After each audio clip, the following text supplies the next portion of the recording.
Good evening. Welcome to In Focus.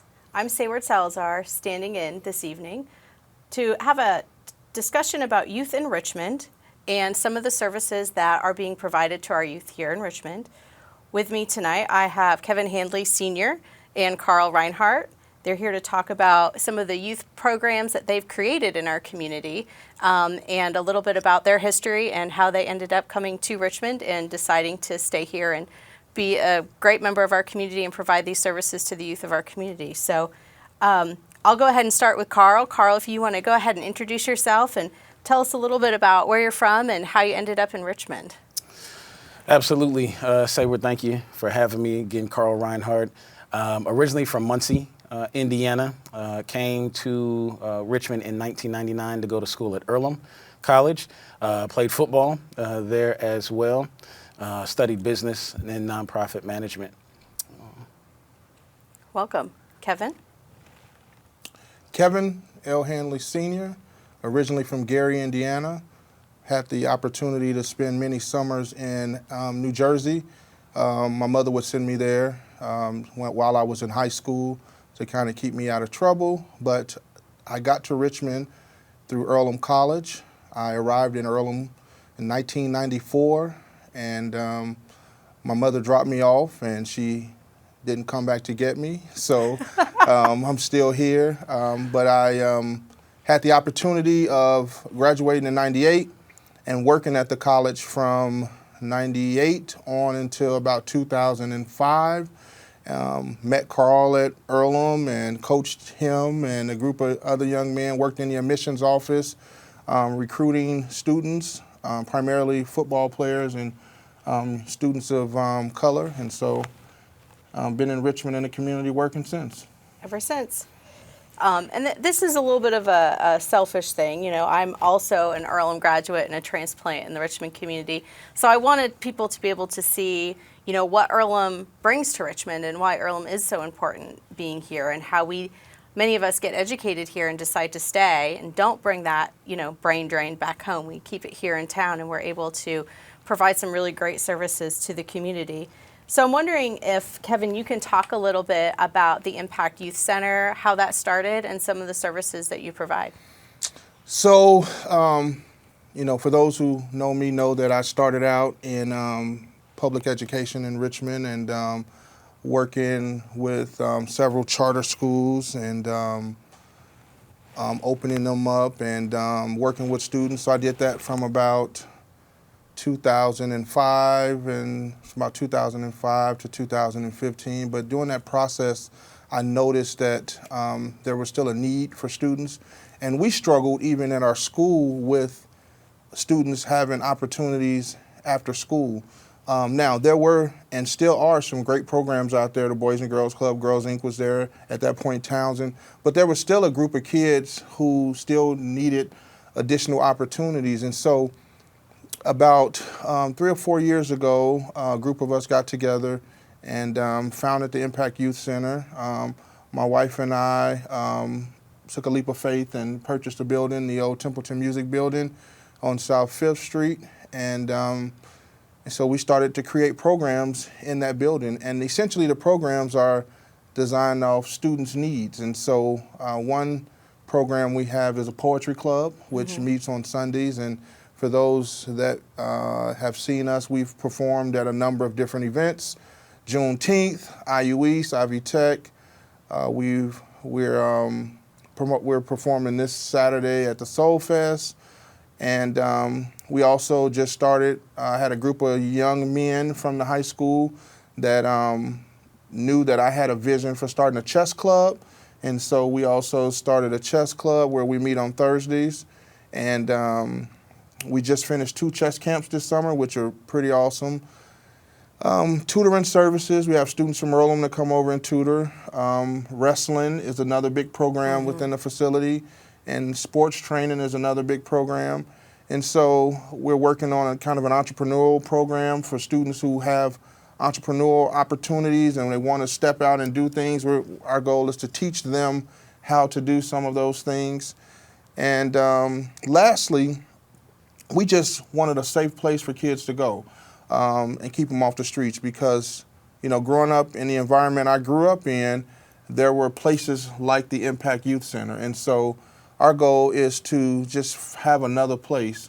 We realize that not one place fits all. We also realize that it's our job to collaborate and work with other organizations, which is why we're sitting here today. And so, yeah, that's what we're here to do. We just want to give them an opportunity to do things. Within the program, there are several things, but I'll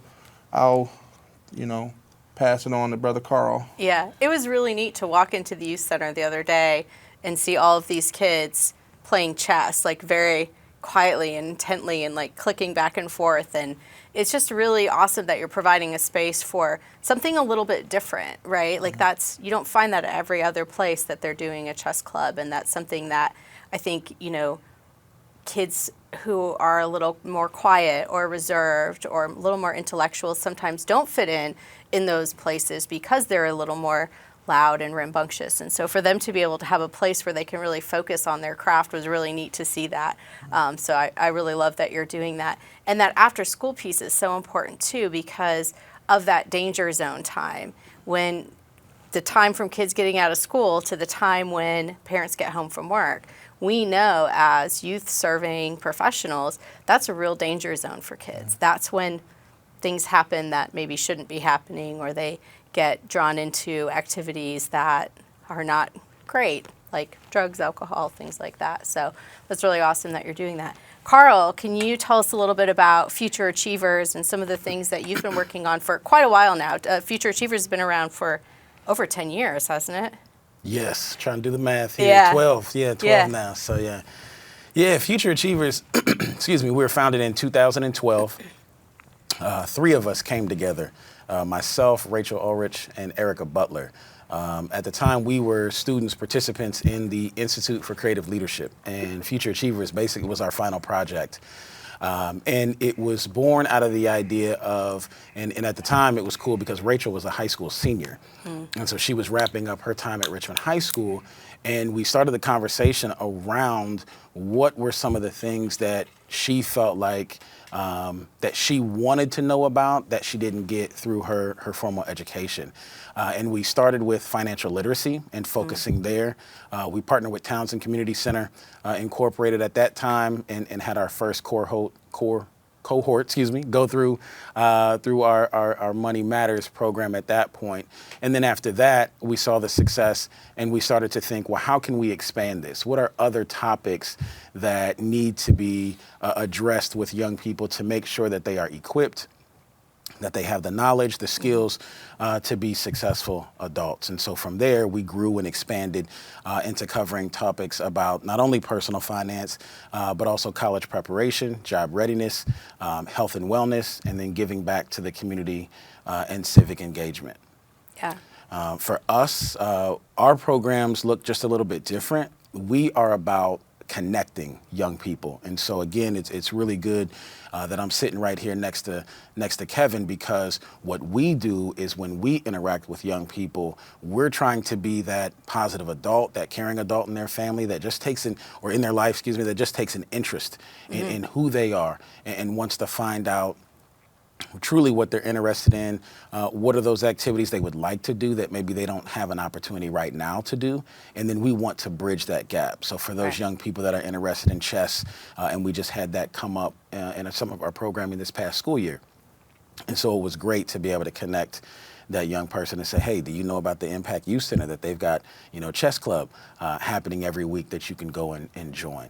And so that's some of the work that we do in addition to when the opportunity presents itself, we fill the gaps. And so we've been able to do that with life coaching. We've been able to do that with the Youth Summit in the community as well. Can you talk just a little bit more about the Youth Summit and what that's about and what your goals are with that? Yeah, so the Youth Summit was something that we started, or that actually came out of Wayne County Cares, first of all, is a coalition in town of caring adults, leaders within education, juvenile justice, came together, mental health, also a part of that coalition. And it was designed to be a safe space for young people to come together and talk about experiences that they have in our community. It was an opportunity for the adults to sit back and really learn from our youth. to hear directly from them about their experiences, what they want from adults, what they want to see changed, and then also what are some of the things that they feel like that they can be doing themselves to make positive change in the community. Before we got started, you talked about that brain drain. And I know that's a topic that's been a part of discussion in our community for quite some time. And that was a real goal of it too, was if we create this space where young people can have a voice and use their voice and they see adults listening, then hopefully they start to feel that this community has space for them and values them. And so they'll want to stay here, or if they leave and get experience in education, they will then come back and bring that knowledge back here to us. And so 2 years ago, we started with Wayne County Cares. I was a part of that summit. From then, it transferred over to Future Achievers, who put that on last year with the support of Indiana University East, Purdue, Indiana Youth Institute was a part, Wayne County Cares, of course, Meridian Health, and just a host of great sponsors and community supporters, Wilson Hunt Construction, Allstate Insurance, Christian Connectors. And then from there, this year, what we're gearing up for is to take the data that we gathered. And if you haven't seen it, go on to futureachievers.org. On our website, under programs, you can find the report from our 2023 Youth Summit that summarizes all the conversation and all the information that our students put together. But go there, check that out. And then in 25, what we're looking to do is take that information that was gathered and start to and to teach now our young people how to put these plans into action. So when we leave this next Youth Summit, we're going to have at least 4, if not more, solid, positive community plans, projects that these young people are going to put together and put into action. That's great. When you guys are talking to youth in the community, because you do interact quite a bit with a lot of the youth in the community, what are some of the things that you hear about how youth are feeling in this community? What's missing for them? What do they need from, trusted, safe adults in their lives that maybe they're not getting? I would say for me, one of the things the first thing they always say is that there's nothing for us to do here. There's nothing positive for us to do. And so that's where a lot of programs are built from, just those opportunities. We spent a lot of time within this last year taking students on college visits. And so one of the things that we wanted to do was to provide them opportunities. So I would say from October to December, almost every weekend, I had a group of kids at some college, taking them, particularly because we had 14 seniors last year in a football team. And I also coach football and I coach wrestling. So I have the opportunity of being around a group of athletes still. And it was my goal to provide them with an opportunity to at least see colleges and university. I coached college football, and I know about the recruitment process by working in the admissions office at Earlham. So I wanted to walk them through that entire process. But a lot of them would say that they didn't even know that college is a viable option for them. And so it was really exciting to, for the 6 or 7 football players, 5 out of the 6 are going away to college. And one's made a decision that he's going to work in town, and he's taken the classes that he's had at the high school to help him. It was a pathway, and now it's put him right into a job situation. So those are one of the things that about, I would say, 15 years ago, we did an African American Male Summit. And within that summit, we did very similar to what Carl's doing with the Youth Summit, but we brought all of basically every male in the 7th and 8th grade in Richmond to Ivy Tech, and put on a program for them. We had a keynote speaker, we had breakout sessions, and we're actually doing that again this year in partnership with Ivy Tech. But our goal is to provide these young men with opportunities that they wouldn't have, and to let them see other men in the community and the things that they're doing. I was fortunate growing up in, I call Gary, Indiana, God's country, right? And so, but I was fortunate in my community to see aspiring men of color, particularly African American men, do wonderful and amazing things, we're seeing that now, even in Richmond now. But when I was growing up, I mean, the doctors, the lawyers, the principals, everybody, they were all African. They were all representations of strong African American men, and so, I think one of the things that we want to do is become that image that our kids are seeing, and so they grow up knowing that they can do what they want to do as long as they put hard work into it and put effort into it. Yeah. And have people who support and have people that support them through that. You talk about you're still talking to kids that you coached that are now in the workforce or in college, and if they don't have a strong support system, you sort of become that support system for them, and that's really, really important for kids, especially first-generation college students, that they have somebody that they know they can reach out to if they need emotional support or financial support or whatever it may be. So that's really great to be able to be that person for them. And I don't want to date myself, but as I mentioned, as a football coach at Earlham, Carl was a guy I coached for 4 years. And we spent a lot of time. He spent a lot of time liking me, loving me, hating me throughout those 4 years. But we developed this relationship where there's always communication. There's always, pretty transparent conversations. But I was also a person that he could go to whenever he had a question about, and vice versa. I can go to him and say, "Hey, what's going on here?" So, but you don't have those opportunities unless you really get to know people. And so,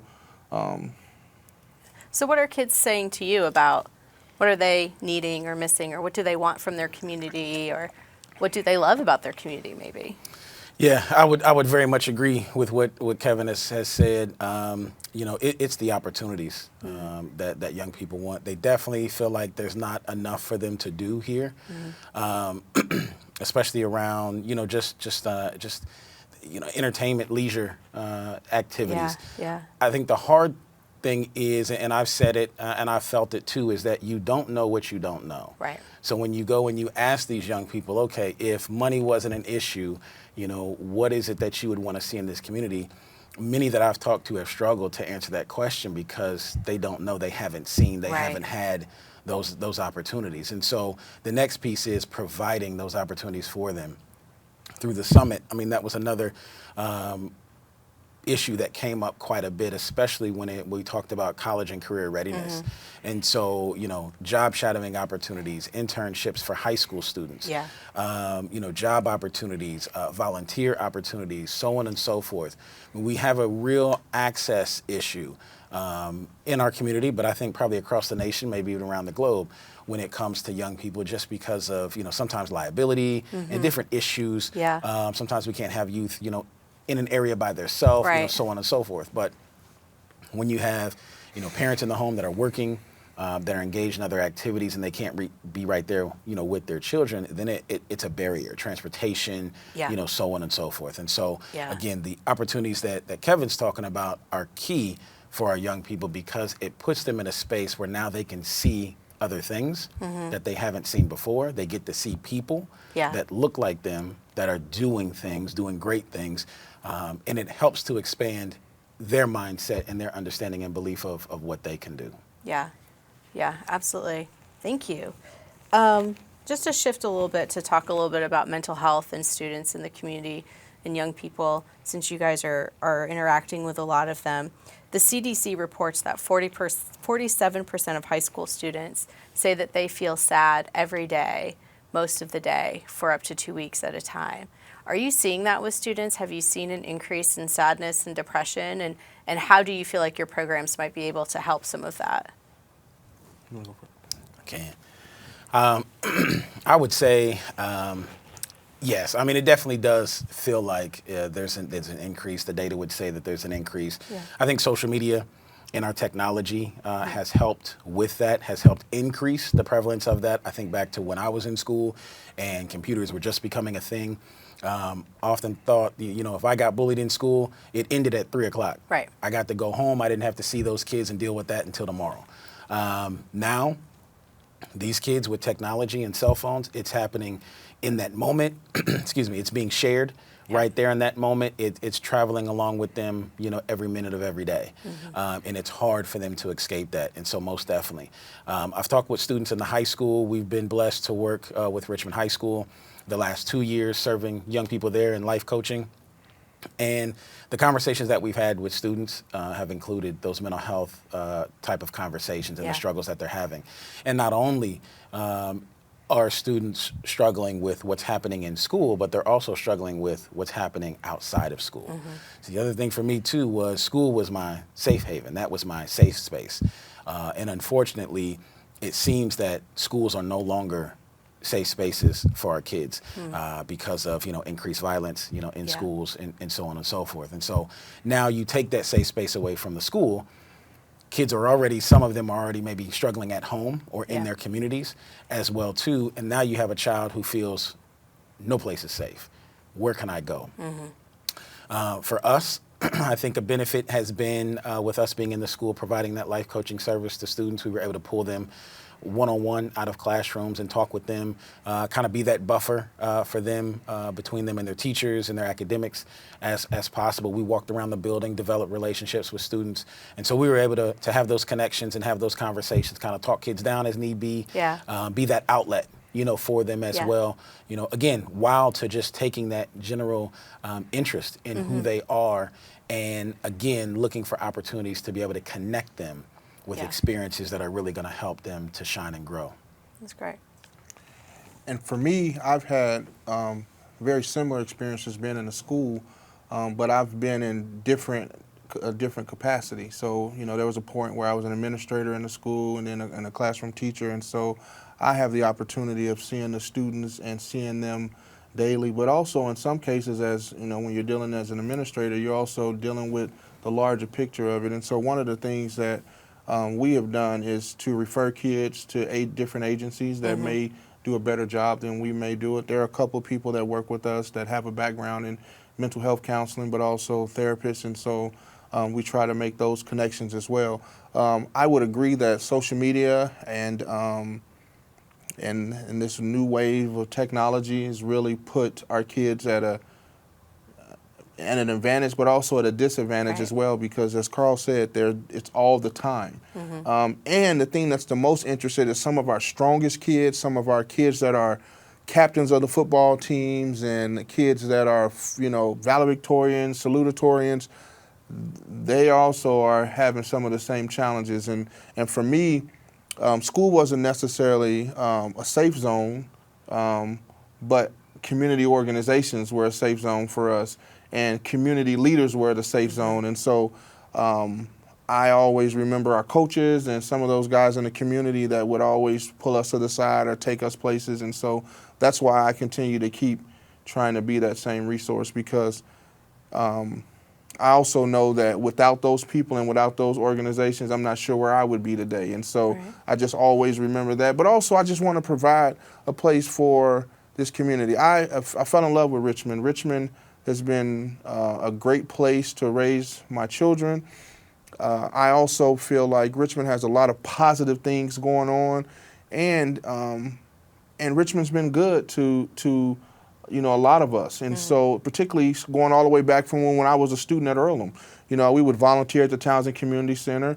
We would volunteer at the Boys and Girls. We would, and as a coach, we would always try to find creative places to take the football team to, and we did all of those places. And so it's interesting that now some of for me, again, I'm dating myself, but some of the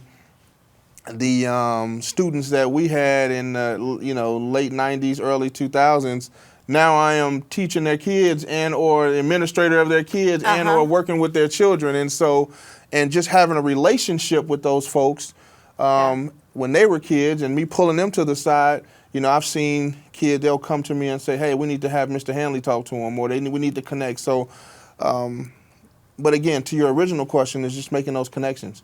And I'm a person that if I'm not going to force, if there's something I can't help you with, I'm gonna find somebody that can help you do it. Right. And so that's just kind of how how we do it. Yeah, it is wild to see the kids that we worked with when we were at Earlham as like peers in our community now, and like you know, like some of the girls that I worked with at Girls Inc. have children the same ages of my children, and like they're going to school together, and I'm like, oh, this is so wild. Yeah. But it also, I think, is part of why we enjoy being here and staying here, is because we do get to see people grow up, and we do, you know, they remember who we were. Like they always will remember, like I was the Earlham person at Girls Inc. that wasn't a total hippie, and so that's always like, oh, you were that one. You actually like didn't look like a hippie, and you know, funny stories, all kinds of stories with that. But you know, being able to be in this community for that period of time, watching people grow up, being able to now mentor their kids or see their kids growing up is just really something special that I think that we get to see, that maybe a lot of people who didn't have that opportunity to volunteer during their college years, you know, to be able to see that. So that's something that just struck a nerve for me. Like, that's really cool that we do get to see that with people. And the other thing that I've been blessed to see is working on the north side of Richmond for as many years as I did, I was able to work with a number of really good families on the north side of town. I mean, these families are still thriving. You know, a lot of them migrated from the south, and then just to watch their stories and see some of their children and be around, I mean, these folks wrapped their arms around us when we were students at Earlham. I mean, I had a good friend who attended Earlham with me, would take me to family cookouts and picnics, and to this day, I'm a part of their family, right?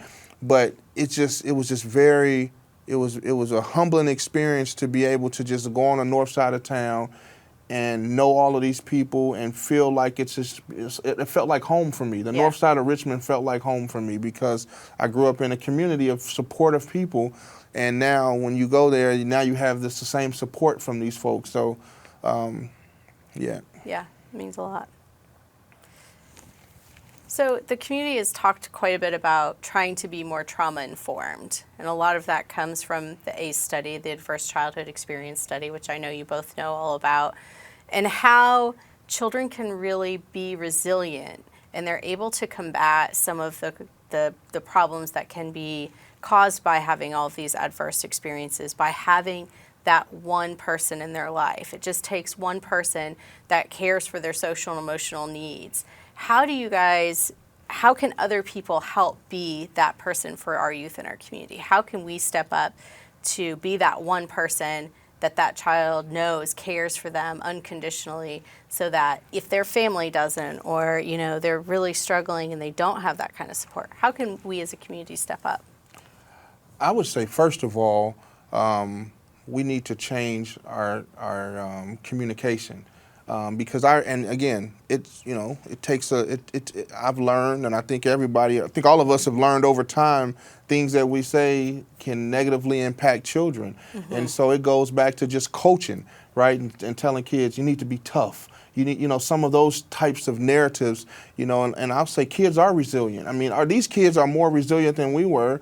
And I grew up in Gary, Indiana, but I also didn't grow up with social media. Right. And so these kids are growing up with a lot, and there's a lot of things that have happened too in this community that our kids have bounced back and they've been able to prosper. And so I think you start with communication and teaching the adults, teaching their parents how to communicate with kids more effectively. And again, as a parent of a 17, 19, and a 23-year-old, it's taken me some time because I grew up one way, and I grew up the kind of the old school way. Yeah. And so it's taken me some time to figure out how to communicate with them, but also to listen to them. Yeah. Because as you know, in our era, you did what you were told to do. And so now it's to a point where now my kids are even having those conversations with me and also telling me they disagree with me. Right. And I'm not shutting them down, you know, like I felt like we used to do our kids back in the day. But having a conversation with the kids. Carl and I have this, I think we both agree on ways to do it. I come at it from one point, he comes at it from the other point. I feel like kids can teach their parents. Mm-hmm. And so, and he and I we probably had this conversation 2 or 3 times a year within the last 4 years, because I believe that it's my job to teach the kids. And I want to teach the kids creative ways of teaching their parents. And I used the example of being in a school. So there were principles and things that I taught the kids while they were at the different charter schools that I've worked at, either in Richmond or Indianapolis. And I would hear parents say, my kid just told me that, or my kid told me I shouldn't do this, or my kid kind of helped me see it a different way. And so, but also respect and understand the approach of teaching the parents. Right. Being in a school though, I didn't really have the access to the parents, so I dealt with the kids. So. Absolutely. I think too, it comes down to being intentional. Like, we have to be intentional about our want, our willingness to help our youth. We have to be intentional about how we listen and hold space for our young people as well too. There are just, I think, a number of ways that we can open up doors for them and listen. You know, and again, I agree with Kevin. It's about breaking down kind of that old way of doing things. I think there's this perception, and our kids feel it, that you know, people look down upon them because they're young, they're teens, they're tweens, they're youth, and they don't know anything, you know, or they don't have anything to offer, or all they want to do is play video games. They don't care, or you know, they just want to. Sometimes we just see the bad, you know, in them, and what we need to do, we need to flip that, and we need to again provide those opportunities for them to be able to share with us, and for us to sit, you know, and learn from them. That communication style is very important. And then I would say, to echo the conversations that we have, I think, you know, if as a community, if we took an approach like this, where we take all of our youth serving organizations in this particular instance, and we draw or we pull a thread through all of our activities and our programming, and we stitch them together around our community and around our families, I think we can have a much greater impact in helping. As you know, Kevin talks about working with the youth and teaching the youth, I think it also is important to be working with, you know, and teaching the parents as well. And we could take kind of that twofold approach, you know, to this challenge, so that way, you know, we combat it a little more efficiently. Because again, what I've seen is when you're working with a young person, whether it's in school, I've got experience in residential treatment facilities as well too, and I know there, the hardest time that we had with kids was on the weekend when they went home for visits. Yeah. You had them in your care. If you've got them in your classroom for a week, that's great. You've worked them up. They understand your program, your expectations. They're towing the line. They're doing a great job. They're learning. But when Friday came and they left your classroom or they left your facility and went home and come back on Monday, it's like, oh my gosh, I don't even know who you are. I've got a totally different kid again. And so we have to be working on the environment, on the homes, I think, as well too. And I think this community has the resources to be able to do it, you know, if we can come together and collaborate, you know, even more than what we have. Yeah. Do you think that people are scared of teenagers? Possibly. I think, yeah, to an extent. There's just a lot of fear. There's a lot of fear. Yeah. I mean, I sit in I feel like a lot of conversations around this community talking about a lot of different topics, and one of the topics or one of the issues that's put on the table that stops progress or projects or plans is liability. Oh, well, insurance costs so much. You know, liability insurance. Oh, well, that's too much. Well, who's going to be liable? Well, this and that. And I get it, and you have to protect yourself. And you have to have those safeguards in place. Yeah. But at the same time, I think we also need to be finding workarounds. We need to be saying, okay, instead of talking about what the problem is that's going to stop this plan from moving forward, you know, what can we do in spite of this problem? How do we say yes, you know, instead of no? Yeah. And we make things, you know, happen. And again, some of that is collaborating, you know, with other organizations. And so if there needs to be an adult present, but you don't have the adults that can do that, partner with another organization that has adult staff that are already vetted, background checks, so on and so forth, that can come in and help, you know, provide that oversight, you know, that those young people may need. The other thing is you just got to give kids a chance. I mean, agree. we have to have an opportunity to make mistakes. In the back of my mind, I want to say fail, but I don't want to use that word. I mean, it's because it's making mistakes, and and that's how we learn. Yeah. We've all done it. We've had to do it. Business owners have had to do it. I mean, when you you jump out there and you start that business, or you take over that company, or you're the head of that company, you are going to make mistakes, and you learn from those mistakes. We have to be brave enough to give our young people those same opportunities. Right, yeah. To come into our organizations, to work alongside of us, to learn from us. They maybe not going to come on time. Maybe they're not going to be, in dress code. Maybe they are going to mess something up, but that's okay. They learn from it, they gain from it, they grow, and they move on, and you get geared up and you get ready for the next one. Absolutely. Yeah. So for me, I think, and I think we all have dealt with this issue in terms of, the question you asked was if do you think people are afraid of teenagers? Mm-hmm. I believe people are afraid of what teenagers are going to say. And so sometimes, and as an adult, particularly at our age, we have to be open to really listening to what the kids have to say. And again, I'm only speaking from experience, Right. because I have teenagers, and although you want them to be vocal and you want them to communicate, but when they're holding you accountable, sometimes you don't want to hear that. Right. And my children have done that for me. And so other kids in the community have done it. Kids that I work with, they're quick to say, Mr. Handley, that's not what you said. You said this. And you have to be okay with that. And you can't just shut them down. And so some of the fear, I think, is some of their own things they need to look at in terms of what they look like. Either their background, their ethnicity, what they come dressed like, or just this perception that this kid that looks like this is a challenge. And so once you get past all of that stuff, and then start having those conversations with kids, I'm telling you, it'll change the way you do everything. And it'll open up opportunities for you to want to bring kids into your organizations, your jobs, and all of those things. But we cannot keep doing the same thing we've been doing. I was telling somebody the other day, I feel like too many times we're trying to take a circle and stick it in a square, and you can't do that. You have to evolve based off the kids, and so I've been fortunate that I've been able to evolve.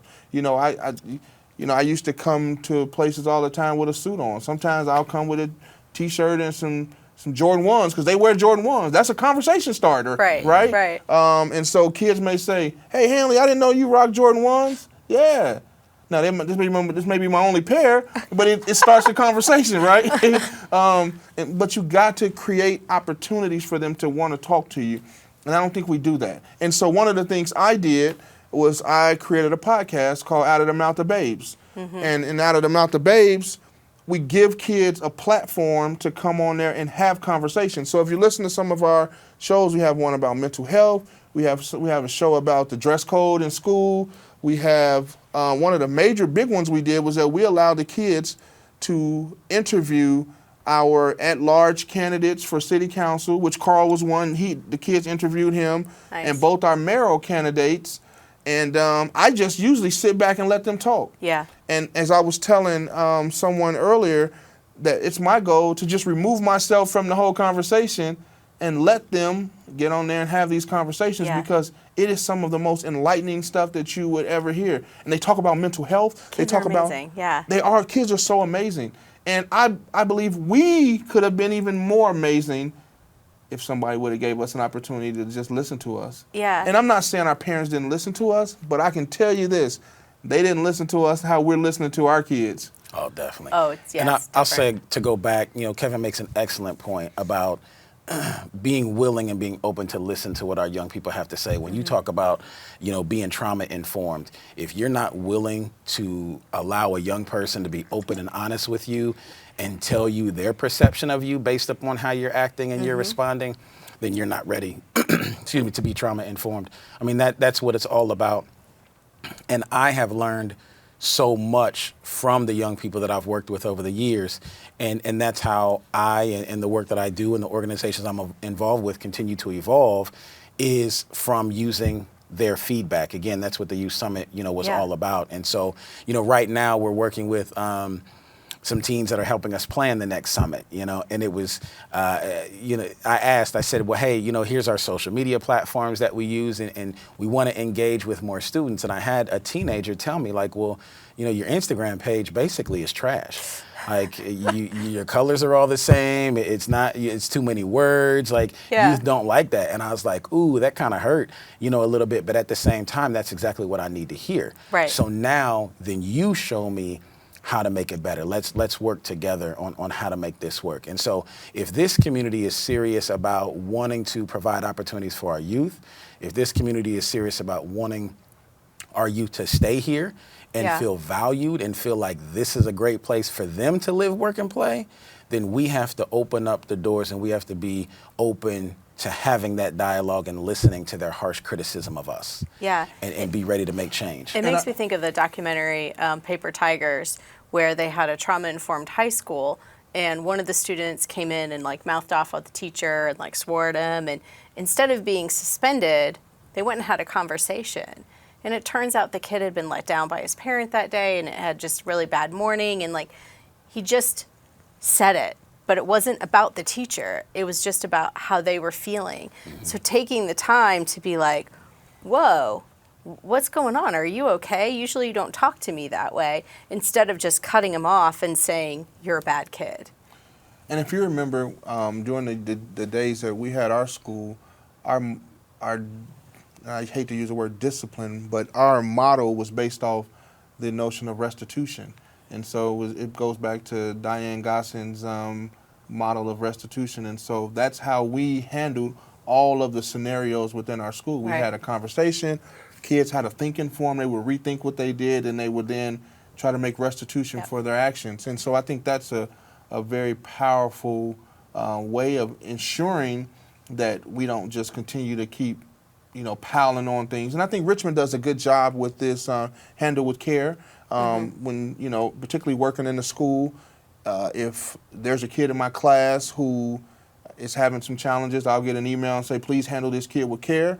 And that tells me that, hey, something may have happened. I don't have all of the information or the details, but just handle that kid with care. And I think that's a great thing. And I think, kudos to the folks who helped bring that to the community. I think that's awesome. Yeah. So in the last few minutes, is there anything that you guys want to say that you haven't said? I'll just say, there's always opportunities. We are always looking to partner and collaborate with the summit coming up. There's need for sponsors. We want to provide these schools, we want to provide these young people with funds to be able to move their projects forward.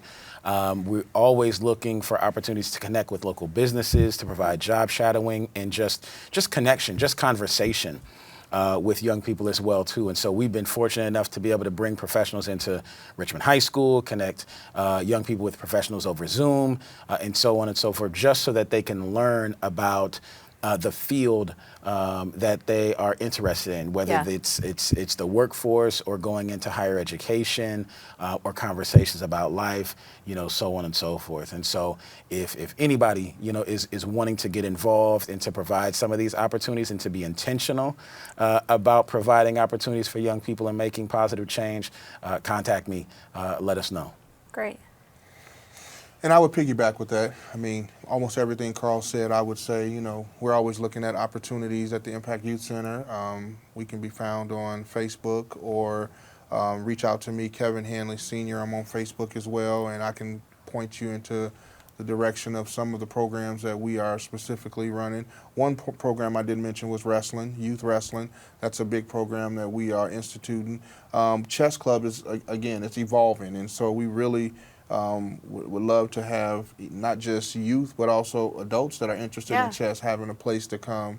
And we were fortunate, as I mentioned, a young man, but I want to say his name, Logan Priest, he has been kind of spearheading that initiative. He is a really good chess player here in the community, and he travels around, and so Logan has done a great job. But to Carl's point, Logan mentioned to me about, he came to me and said, hey, we're having these chess, you're not posting it. And I'm terrible at social media. And so I just stepped out of the way and said, Logan, I'm going to make you an admin on the Facebook page so you can do it. And so that's one of the things that I think we as adults need to do. If we have a deficit in an area, let these kids do it, particularly something that they are interested in, social media. And so, so there are, again, this fall we are going to be taking kids on more college trips. I want to make it larger. We are also, as I mentioned, the African American Male Summit in partnership with Ivy Tech. And so if anybody's interested in helping out on any of those endeavors, please let us know. And we can be connected from each other through one of us. So if you see Sayward, Sayward knows how to get a hold of both of us. If you see Carl, vice versa. So I appreciate this opportunity. I would say that the other thing that we're trying to do in collaboration with Earlham, Carl and I are part of African American Advisory Board at Earlham, and so we're also trying to think of creative ways to engage more alums here in Richmond to the community. And so hopefully we'll be putting together a list of other Earlham alums that are around. I mean, I can think off right now of 15 probably that are still here in this community doing different type of work that folks may not even know. So with the African American Advisory Board at Earlham, we're hoping to continue to let folks know. And the other thing is, if you're in high school and you're looking at a college, Earlham is a viable option. I mean, I would say Earlham changed my life. I think that they would say the same thing. So you look at Earlham as an option, because none of us would be sitting right here if it wasn't for Earlham College. And so I want to continue to keep putting that message out. The other thing, they have a summer program. And again, my daughter is there right now. It's a week summer program for high school students. So please reach out to those folks, because it will only expose you to things that you've never, ever, ever been exposed to. Yeah. So I work in the world of nonprofits. You are both running nonprofits. How can people donate? So maybe I don't have time, or maybe I don't have a business I can sponsor, but what if I just want to donate some money to the great work you guys are doing? How would I do that? Write the check. I mean, there's PayPal, write the check, P.O. Box 1132, Richmond, Indiana 47375. Call me, email, whatnot. But yeah, I mean, definitely, would love to accept, donations from folks in kind as well. I mean, we've been blessed by Central United Methodist Church to be able to hold space in their facility to be able to meet with young people, and so those in-kind donations, are great as well too. So just reach out, Great. And that's something that we're trying to teach these young people to do as well too, is to reach out. And so adults, we got to do it too. Just call us up. We'll figure it out. I mean, yeah. And Cash App's another one, and all of the same things Carl just said, and even if you want a place to come and have conversations with kids. You want to play chess against some kids.